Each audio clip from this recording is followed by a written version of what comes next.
Welcome, dear friends. Continuing with our series, today we have Sir James Braha with us on a session of Sun in 12 houses. Sir has never done this session. This session will cover the first 6 houses, and next week we'll do the other 6 houses. Sir, a warm welcome to you.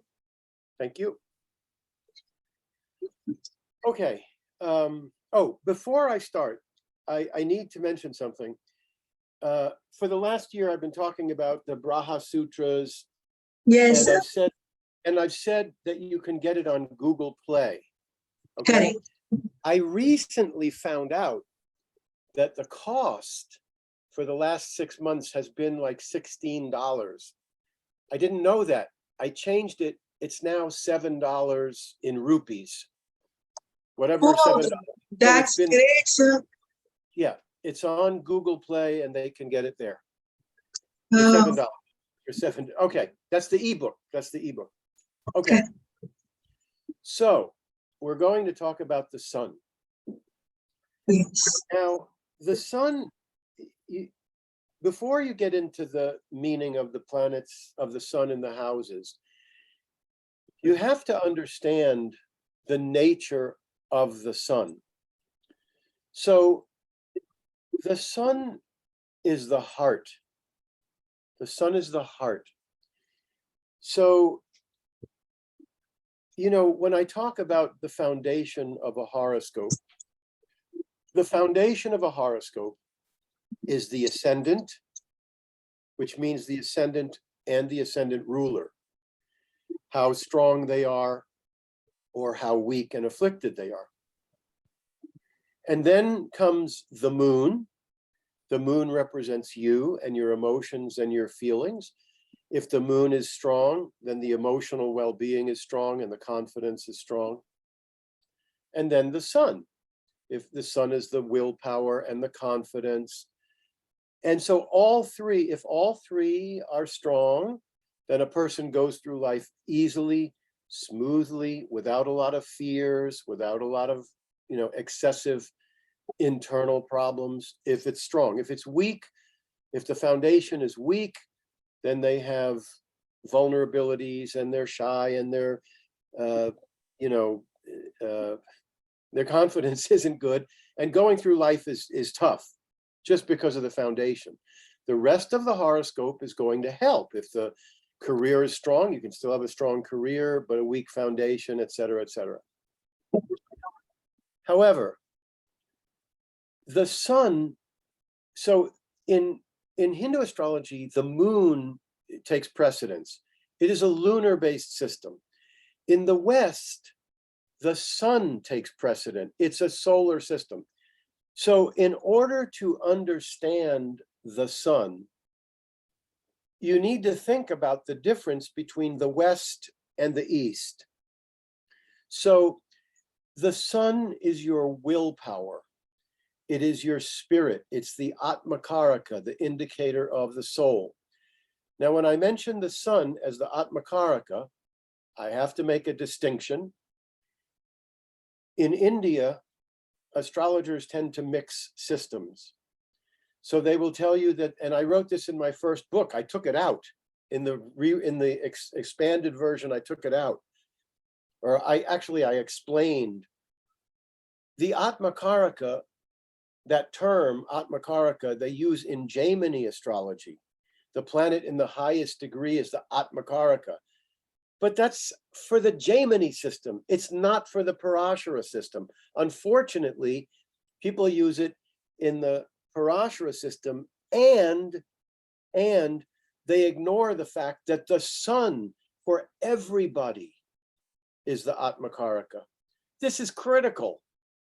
In the horoscope, wherever the sun is, that's the indicator of the soul and the spirit and the willpower. So in the West, we could have a president who as a child had no electricity, had to use an outhouse instead of a regular bathroom. And yet, as a child, he said, I'm going to be the president. Well, how is somebody that is that dirt poor going to be president. In India, that's not so likely. There's a caste system, and if you're born in the lower caste, you don't ever achieve a lot. In the West, it's different. It's based on the sun. And if the sun is strong and the willpower is strong, you can achieve anything. There's no barriers if your willpower is strong. In the East, the willpower, it doesn't help that much. I mean, it helps, but it doesn't get you to higher platforms because there's a caste system and because it's just a different system. In the East, your emotions and your feelings and whether you're going to be emotionally happy takes far more precedence than the sun, which is the willpower. And when I think of the sun, I think of Jack Nicholson. He's not acting anymore because he's 85 or something, but Jack Nicholson has won 3 Oscars, 3. And what's extraordinary, and his sun is in, I think, the 10th degree, the highest degree of exaltation in Aries. Now, you look at Jack Nicholson and his performances, and what you see is incredible confidence, right? What's shocking is that his moon is almost exactly opposite Saturn. His moon is extremely afflicted. And what that's telling, one of the things that's indicating is that his mother was so young when he was born that the grandmother took care of him. He thought his grandmother was his mother, when in fact his sister was his mother. So this is the moon. The moon was not in good shape, exactly opposite Saturn. And that causes a lot of distress and emotional harm. But look at how high he's gotten in life because of his willpower and his confidence from the sun being exalted, the highest degree of exaltation in the 10th house, the house of career. That's the sun. Now, I was talking with my wife yesterday on the way into town. I said, Vashti, tell me about the sun. What do you think about the sun? Because I'll tell you why. Because when I do readings, I always look at the sun. I know how important the sun is because wherever the sun is placed is a very, very important area. But somehow when I'm doing horoscopes, and I'm always more focused on the Vedic system more than the Western. I use the Western, but I don't talk about it so much. I use it to understand who the person is. So in the Hindu system, I will notice where the sun is. If the sun is in the 6th house, I'll figure this person's going to be very oriented towards self-improvement and the health and healing field. But I don't always explain it in as much depth as I do the moon. That's just how it's been for me. So I said, how am I going to talk about the sun? So let me ask my wife, what does she think about the sun? And she used this term. The sun is like a battery. Without a battery, the car doesn't work. You need a battery to power the car. The moon doesn't power the individual. The sun powers the individual. It's like a battery. And the sun is masculine. It represents the father. If the sun is in the 5th house, you're more likely to have boys. So the moon and the ascendant ruler, wherever they're placed, are going to tell you a lot about the person's karma, where they play out their karma. The sun does the same in a more active way. It's more active. The sun is a hot star. It's a malefic. It's burning. It's on fire, trying to get some activity going.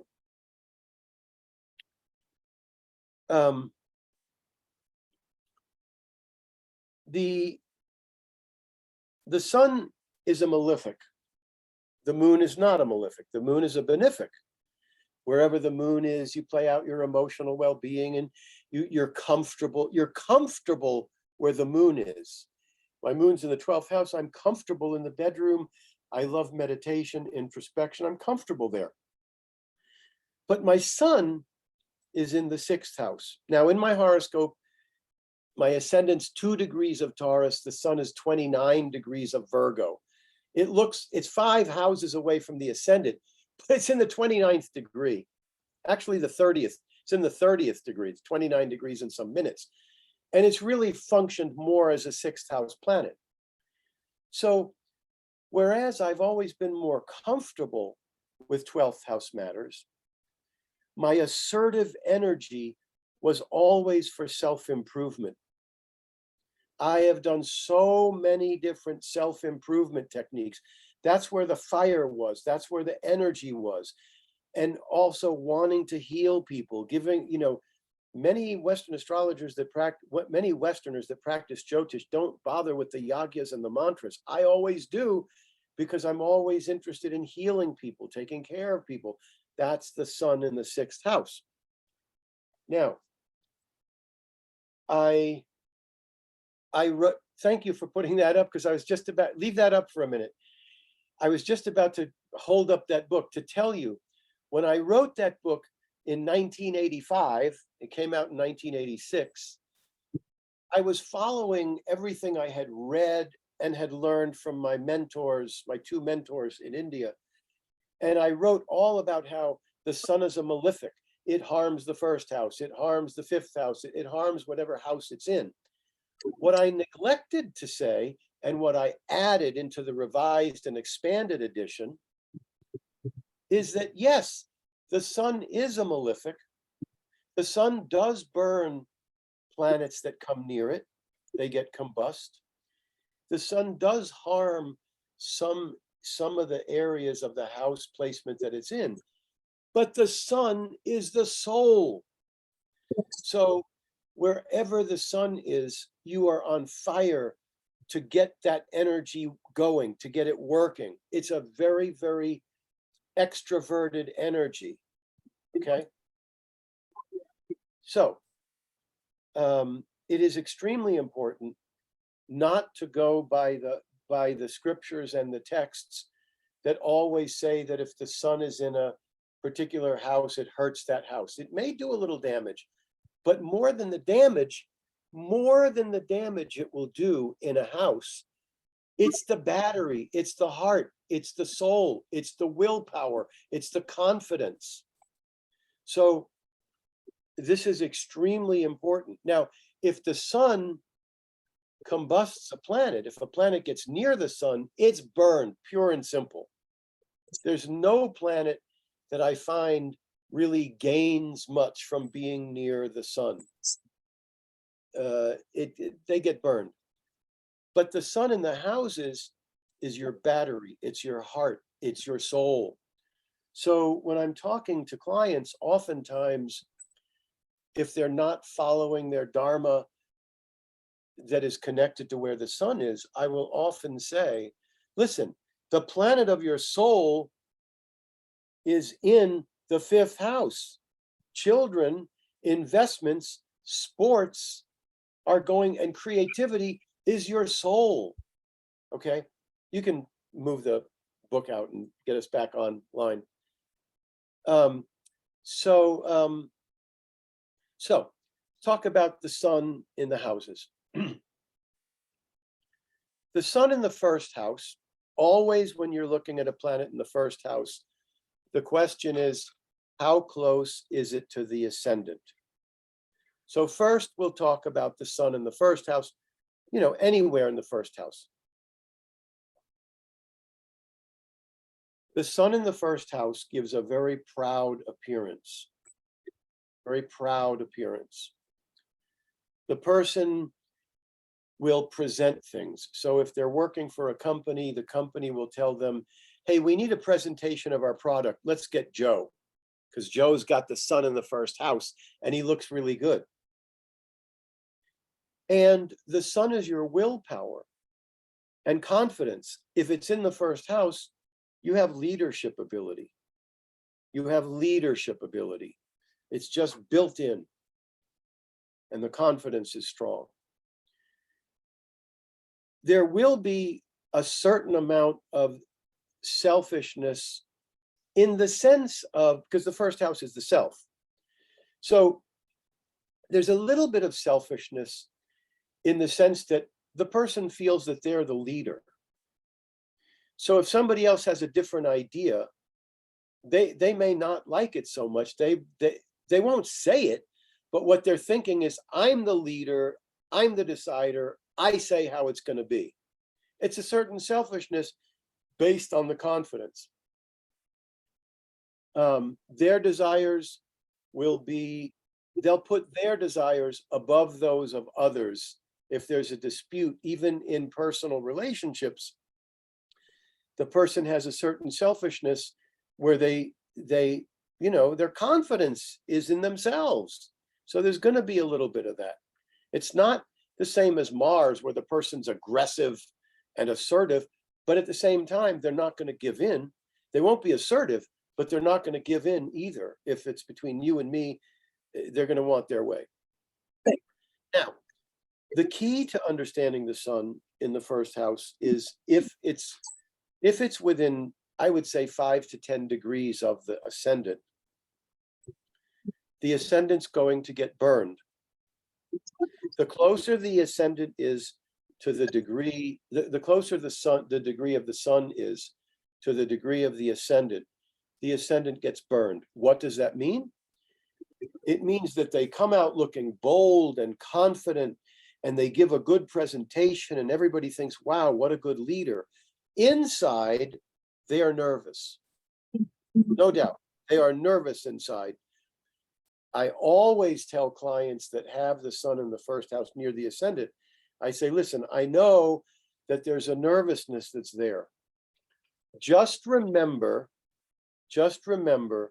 people will not see that nervousness. They just won't see it because the presence is very, very strong. So that's the sun in the first house. And that gives a good, strong masculine energy, by the way. It gives a certain bossiness or leadership, but it gives confidence and a good masculine energy.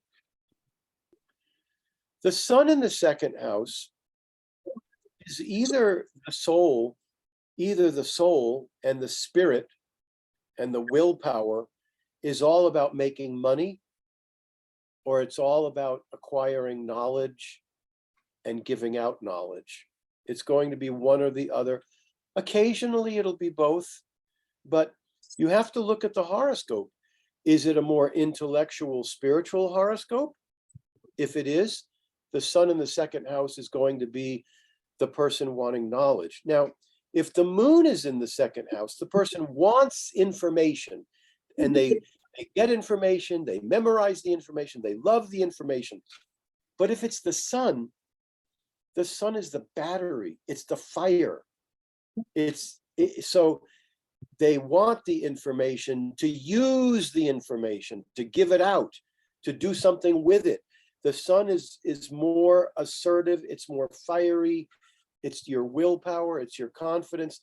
So they're either going to want money, and if the 11th house, the other house of money, is very strong, and Venus is very prominent, then you know it's more of a worldly, I want the toys in life. I want Venus, the jewelry and sweets and cars and all that stuff. Then it's going to be more toward money. But either way, it's not like the moon or the ascendant ruler being in the second house where you want to enjoy it for yourself. It's where you want to do something with it. It becomes very active, very active. So it's very important. The sun is a malefic. That doesn't mean it's going to hurt money or education, because the soul is there. The spirit, they want to do something. However, it will not help family life. It's a malefic. So it doesn't really help family life. In particular, if there's another malefic aspecting that second house. or if the second house ruler is afflicted in any way, having the sun as a malefic in the second is going to hurt the family life. Yes. This is different. This is different from Western astrology, where the fourth house is family life. It's different. The sun or the moon in the second house is going to give a good imagination. The second house is the imagination. And that's a very important distinction, because any success that you have in life depends upon the imagination. And this is where many times when countries aren't successful, when leaders aren't successful, they may have intelligence, but they don't have the imagination to imagine what's possible. You need imagination, to make things, to get the most out of life, you need to be able to imagine what is possible. Yeah. The third house, the sun in the third house. The sun in the third house is likely to give a younger sibling who is masculine, who is strong-willed, who is powerful, successful. Remember, when I'm talking about the sun in these houses, I'm talking about just the sun. I'm not, if it's afflicted, it goes to a different area,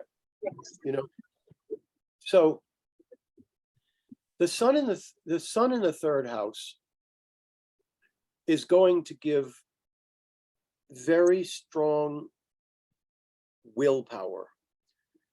The third house is the house of determination and willpower, and the ability to run errands all day long. It's a very active house. It rules city life. So any malefic in the third house gives the strongest willpower. If you have a benefic in the third house, you may be very good in music, dance, and drama. You may love running around doing things all day long. But the sun as a malefic in the third house, yes, there could be a connection to music, dance, and drama if the rest of the chart has, if Venus is particularly strong, if the fifth house is strong, but then the sun in the third house might be connected to the arts. Otherwise, it's going to be connected to strong determination. I'm going to succeed no matter what. It's going to be connected to mechanical, technical skills, engineering, computers, things like that. The mechanical, technical skills will be strong with the sun in the third house. But mainly, I think, strong willpower. Now, anytime there is strong willpower, the person can accomplish whatever they want, because they're just going to focus, okay? They can move the mountains. What? They can move the mountains, it is They said. can move, yes, they move the mountains. Do you know what the downside is? And they become stubborn Stubborn. in achieving that. Stubborn. Yes. And I've said this in many videos, a person's greatest talents are also going to be their greatest liabilities. That's always the case. So they will be stubborn. If the sun is not afflicted, there's probably a strong connection to the younger sibling. But now you could have 5 younger siblings. The planet in that house is likely to be the sibling right below you. It won't necessarily be all the siblings, but the one right below you is likely to be the sun, if the sun is in the third. So that younger sibling is strong-willed, powerful, maybe stubborn, masculine. And as long as it's not afflicted, there may be a strong connection to that younger sibling, because the sun is the heart. It's the soul.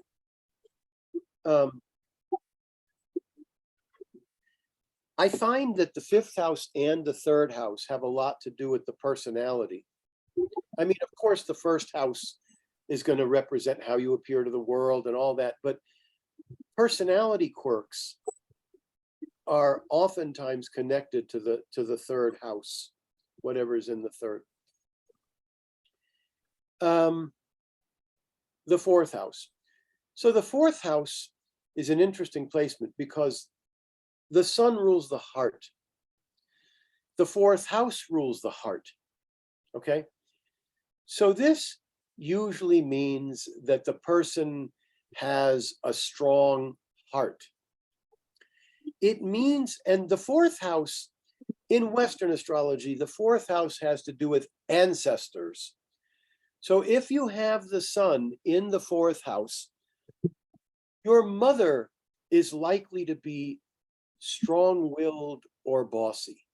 Strong-willed or bossy. Not, the sun in the fourth house is not bossy like Rahu. Rahu is smothering. In the fourth house, Rahu is smothering, intense, pushy. The mother won't necessarily be bossy in an obvious way. The mother will be solid, strong-willed. She doesn't have to say it twice. I want you to do this. She doesn't need to say it over and over. She doesn't need to push because she's very solid. Boss of the house. Yeah. Yeah. So the sun in the fourth house, it's your heart in the house of land and homes and real estate. So if the person's the Atmakaraka, the indicator of the soul, and the spirit is in the house of land and homes and real estate and cars, then I'm going to look to see, are there other fourth house matters to make the person go toward real estate? So if in the Dasamsha chart, if the 10th ruler is in the fourth, or the fourth ruler is in the 10th in the Dasamsha, or if the fourth ruler in the natal chart is in the 10th, I'm going to start thinking about land and real estate. The sun is a malefic, and therefore, if the sun has the slightest bit of affliction in the fourth house, then I would say that endings of matters will not be so good. So when they come to an end of a job, they'll be upset. When they come to an end of a friendship, they'll be more upset. If they get a divorce, it won't be peaceful. The endings will be not so good.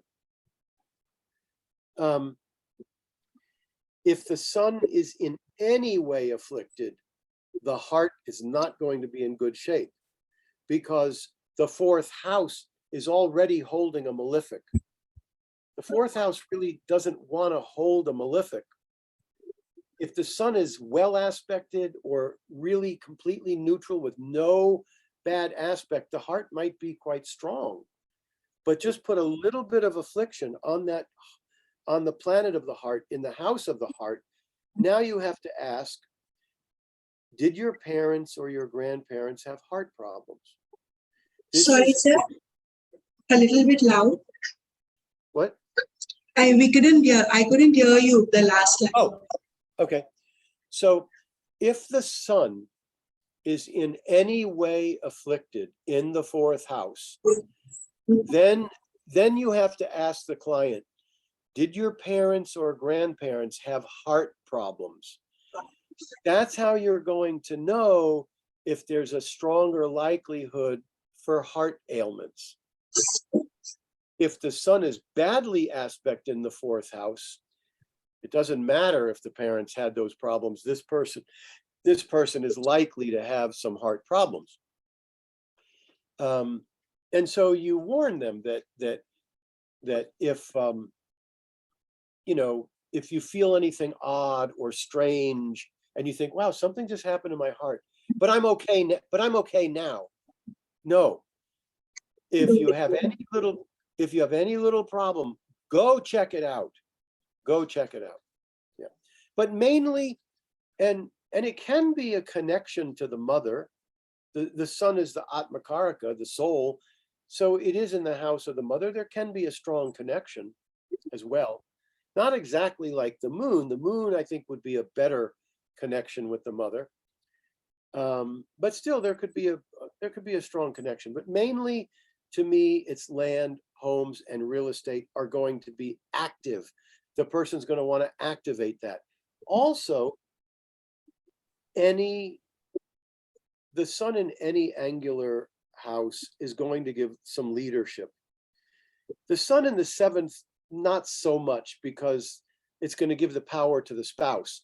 But the sun in the first is a leader. The sun in the 10th is a leader. The sun in the fourth house is a leader in a different way than the sun in the first and the 10th. The sun in the first and the sun in the 10th, the leadership is just baking off of them. In the fourth house, you get your power from your ancestors. And the fourth house is the heart. So the person is a quiet leader. They're a leader in a quieter way, but the leadership is there because the sun is angular. Okay, so it's there, but not in a bossy way. In the way of like the same way I said, the sun in the fourth house, the mother doesn't yell or scream or shout when she wants something. She just firmly says, this is how it's going to be. So the person with the sun in the fourth house, they may be a little bit quieter about their leadership, but they're going to get things done. They're going to get things done because the planet of confidence is angular, assuming it's not afflicted. The sun in the fifth house is a connection to children. The sun is the planet of the soul in the house of children. Now, the sun is a malefic. I mean, look, I'm not the authority on everything, but I don't see the sun in the fifth house as being fertile. Fertile would be Moon, Mercury, Jupiter, more likely to have children. The sun alone in the fifth house, it might give a male child. I mean, it will give a male child if there's aspects to the fifth house. The sun alone in the fifth house, if the fifth house ruler isn't aspected by anything, you might not have children, even though you have the sun in the fifth. It's possible. If the sun is in the fifth and there's, some aspects to the fifth, then you're going to have children, and it's going to be a boy, most likely. Or if the fifth ruler is strong and well aspected, you'll have children. The sun in the fifth house is not so much about wanting children as much as it is, I think, the mind being very, very active. The moon in the fifth house, the person loves knowledge, it's a mental lifetime, but the person with the sun in the fifth house, it's more about the mind being active, and there's a malefic aspect to it. So any malefic in the fifth house makes the mind streetwise. Right away, they're not gullible. From early childhood, they say, oh, I see, there's selfishness all over the place. They see it right away. They're not gullible. They're streetwise and down to earth. It's a practical mind. That's a great benefit, to be practical minded. On the other hand, it's not a happy mind. The mind gets burned a little bit. The mind is sharp. The mind is skeptical, critical, like that. If the sun's in the fifth house, I oftentimes look to see, are they likely to handle money, to be a stockbroker? So I'll be looking at if there's good aspects to the fifth house ruler, if the fifth house ruler is well placed, if there's planets in the eighth house, other people's money, and the planet of the heart and the soul and the spirit in the house of investing, then there can be somebody in the investment field. The fifth house is mantras. The fifth house is, now there may be different opinions, but that's how I was taught. Yes. And I believe it's true. The fifth house, part of why I say this is because I have Saturn in the fifth house aspected within 1 degree by Jupiter. I've always been obsessed with mantras. As soon as I went to India and found a teacher, I said, where's the astrological mantras? Give me the astrological mantras. I love mantras. Fifth house. So there can be an interest in mantras. And also, by the way, in the ancient system, my sun is in the fifth house. It's just in the very last degree. So it's in the fifth and the sixth. So there will be an interest in mantras and things like that. The fifth house is the purva punya, the past life credit. Okay. The fifth house is politics. And the sun is leadership.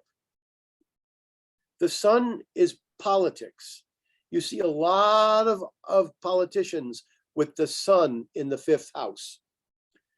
The fifth house is kingship. It's kingship.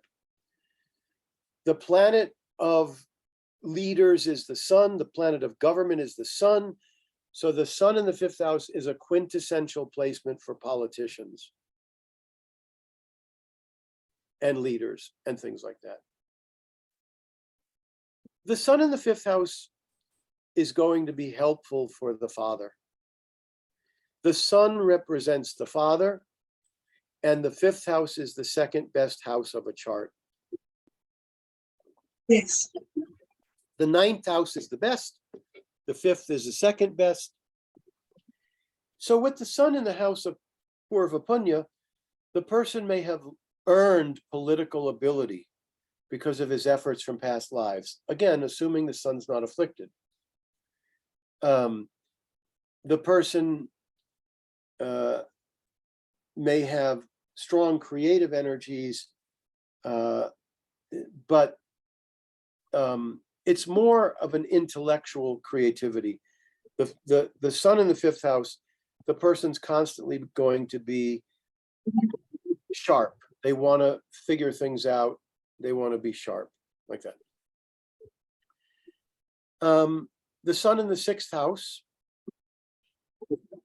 is a very strong desire for self-improvement. First of all, self-improvement. They will do all kinds of techniques to improve. Therapies, courses, self-development courses, anything like that. There will also be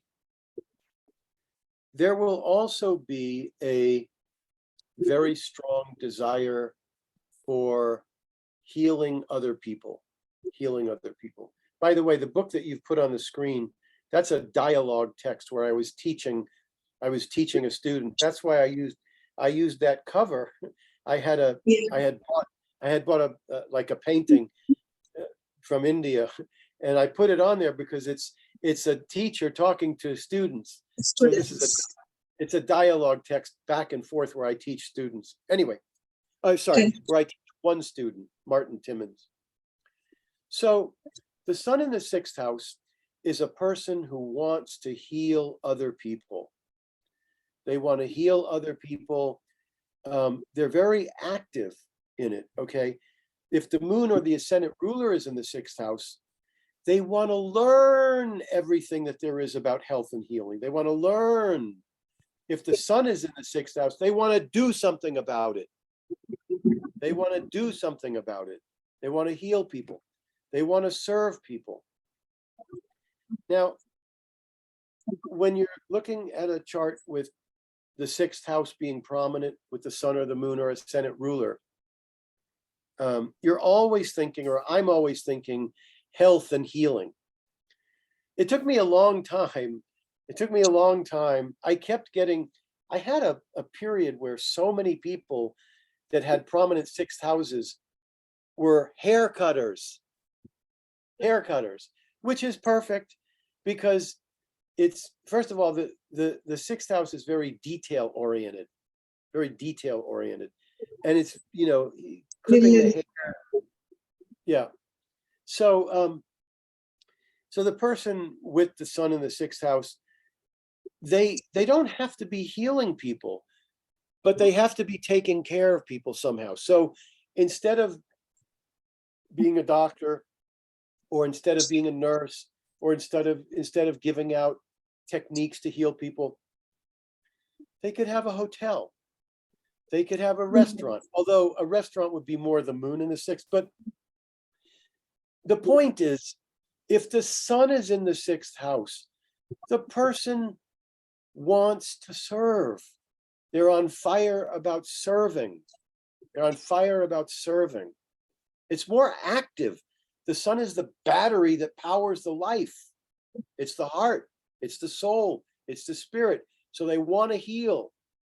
They want to heal themselves. They want to heal others.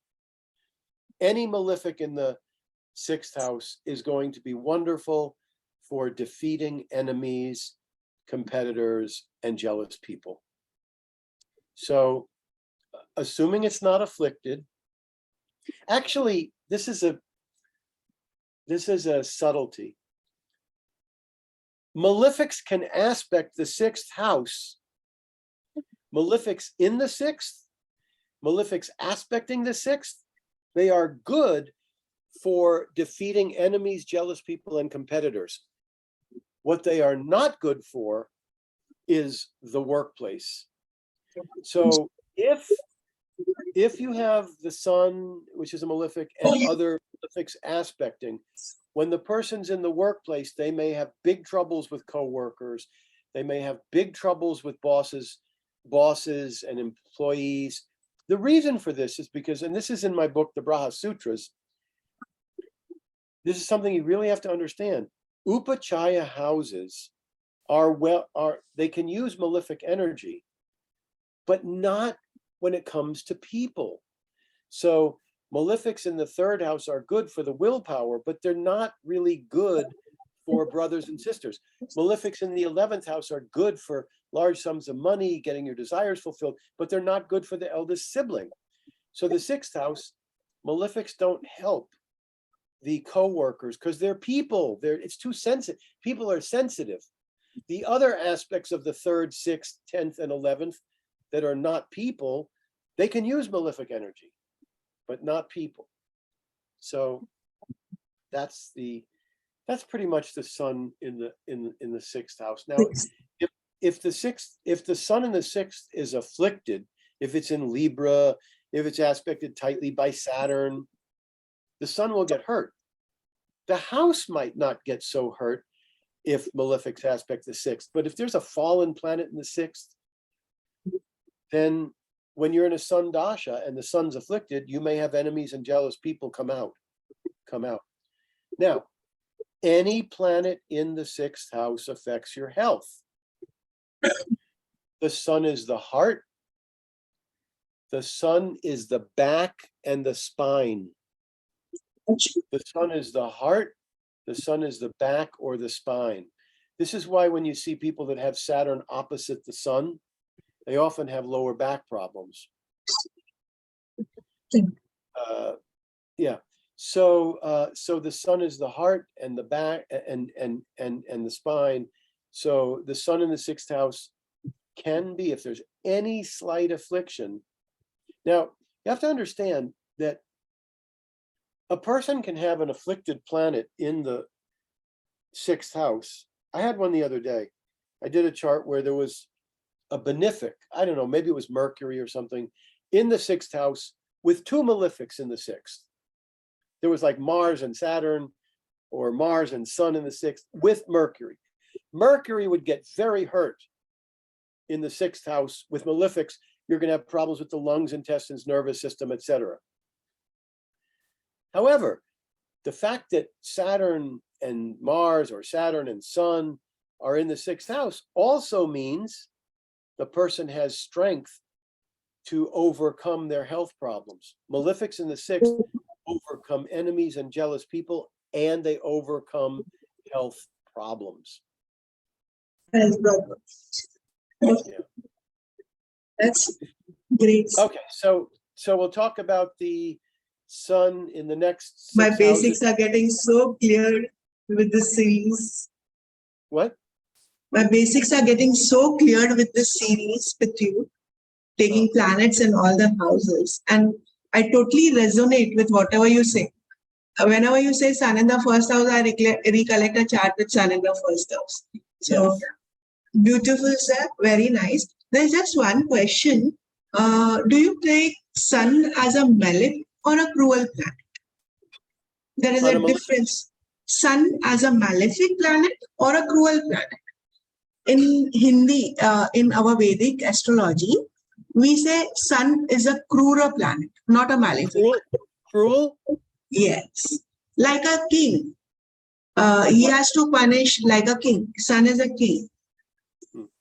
So he will look after his kingdom and he will punish the bad people. But generally, sun will not do bad to anyone. So what are your views about this? I don't consider the sun, I don't consider the sun cruel, no. But I mean, it's all semantics, because look, one of the most difficult things is a planet right next to the sun will really get hurt. It will definitely get hurt. If you want to call that cruel, that's fine, you can. But I personally would never call it a cruel planet, because it's your heart, it's your soul, it's your spirit, it's your confidence, it's the battery that keeps you alive. That, to me, the essence of the sun is the heart and the soul. It's not cruel. If I had to label one planet cruel, I would say Mars and Ketu or Saturn. I mean, Saturn I wouldn't call cruel, because Saturn just gives you your karma back, you deserve it. Okay. Ketu, if a planet is right next to Ketu, that planet gets hurt so badly because it's off in another world. It becomes unconscious. That I could call kind of cruel. Mars is very aggressive. It's fighting and friction. To me, if I was going to call a planet cruel, it would be Mars. But even then, it's only under certain circumstances, because, yes, Mars in the 7th house, you may get an argumentative partner. Mars in the 1st house, you may be too aggressive, too assertive. So, but I honestly think it's not fair to the sun. He's a giver. That is for sure. I think it's not fair to the sun to call it cruel, but if a planet gets near the sun, you could call it, what it does to that other planet is going to be pretty cruel, but I wouldn't call it cruel. I would just say it's a malefic by nature. But really, like, there are about 5 or 6 things, and, even less than that. I would say the two biggest things that I suffered with from 1986 to 2020. I knew that my ancient Hindu astrology book was out there and people were reading it. There were 2 things that just tortured me for 20 years. And that was that that planets in the 8th and 12th house had nothing good about them. That tortured me. Eventually I fixed that. But the other thing that tortured me, I said, geez, every time somebody reads the sun in the 5th house, all they're going to see is bad. The sun in the 3rd house, all they're going to see is bad. Because I wrote that book. I've been doing Western astrology for 5 years. I was doing Hindu for 2 or 3 years. It wasn't a lot of, so I trusted the books and the scriptures, and I trusted my teachers. But as time went on, the sun is so important. Sun is so important. So thank you for this session. We'll continue the other 6 houses in the next session, which will be out after some days. And lovely session on sun. Thank you. Thank you.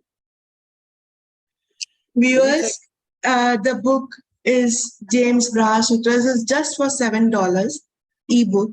Please go and take that book and read all the sutras. They have come out after so many years of experience. And many of my friends gave me this review, those who have bought the book, that his sutras are really perfectly working, whatever he has done. And that's on Google Play. That's where you get it on. Google. Yeah, the links are given in the description box. Each of his video with me has his email address also. You can directly connect to him. And also the links for all the books, Amazon link, and wherever he's selling the books, we all put all the links in each of his videos. Thank you. Thank you. Thanks. Let's take a 2-minute break.